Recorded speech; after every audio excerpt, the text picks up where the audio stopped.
This is Barishal, made by Barishal, made in Barishal. তো বরিশালের জায়গাটা মোটামুটি অনেক সুন্দর, কিন্তু বরিশালে কিছু কিছু মানুষের ওই চরিত্রটা এখনো চেঞ্জ হয় নাই।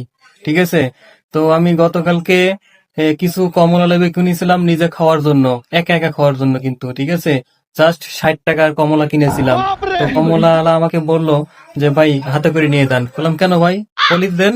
কয় না ভাই, 60 টাকার কমলা নিয়ে পলি দেওয়া যায় না। বললাম কেন ভাই, কয় না পলি দেওয়া যাবে না, আপনি হাতে করে নিলেন, না নিলেন না নেন। কোন তাহলে আপনি ফল আপনি নিজে নিজেই হান্দাই লন। হ্যাঁ, আমি আমার টাকা আপনার রিটার্ন দেন, আমি যাইকা আমার টাকা নিয়ে চলে আসছি। ঠিক করছি না ভাই?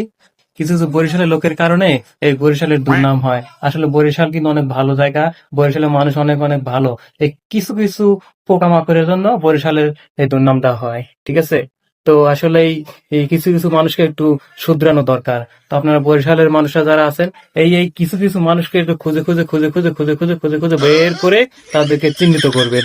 ওকে, বাই।